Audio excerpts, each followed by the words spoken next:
Hello, this is Dr. Eric Bricker, and thank you for watching A Healthcare Z. I am back to making videos, so do not worry, we are still going to do this. So, today's topic is Medicare provider pay changes. So it was just recently announced on December 1st by the Centers for Medicare and Medicaid Services, CMS, that there will be changes in physician reimbursement for 2021. I won't get into the details of the formula in terms of how they calculate this, but I will leave a link in the show notes so that you can read it for yourself. But I'm going to get to the punchline in terms of how physician and other healthcare provider reimbursement from Medicare is going to change. Now, first up, there will be a decrease of 10% in reimbursement per, we'll just call it service. So remember, this is fee-for-service. This is fee-for-service Medicare. This is not Medicare Advantage. This is traditional Medicare. So this is on a per-unit basis.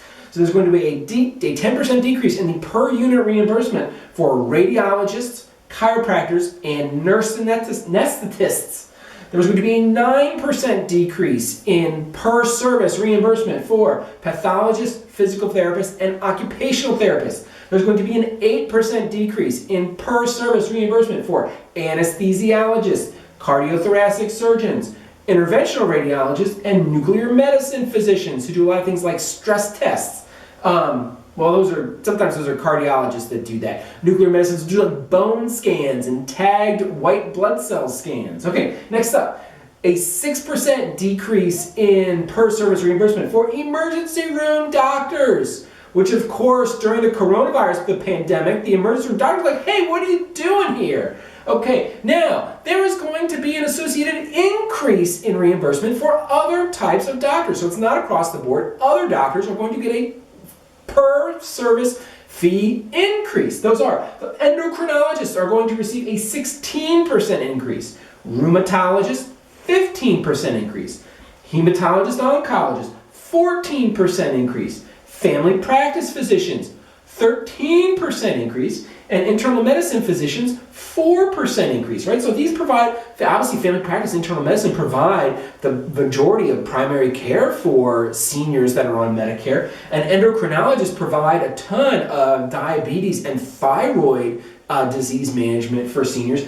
Rheumatologists, believe it or not, so a ton of rheumatologist patient load is actually for fibromyalgia, and actually they do a ton of osteoarthritis as well. So it's not just, rheumatologic diseases like lupus and rheumatoid arthritis and psoriatic arthritis. They do a lot because osteoarthritis, which is just a degenerative joint disease, it's just the wear and tear of old age on the joints, which most seniors have. Rheumatologists see a ton of that. Okay, now, what does this mean? Does this mean that de facto payment to these specialties is going to go down? Not necessarily. And let me tell you why, right? Because everyone knows the healthcare cost equation. It's the cost per unit of service times the number of units. And so if they're going to decrease the reimbursement per visit, well then all those doctors need to do is increase the number of visits. So I saw this firsthand with a cardiology practice that I used to work with back in 2010 when they were doing some decreased reimbursement for cardiologist services. So maybe, listen, humans, including medical providers, are excellent at thwarting or skirting around the rules or gaming the system. So they can just game the system by increasing the number of services that they're doing, or maybe increasing the coding. It's not upcoding, maybe they were just undercoding before.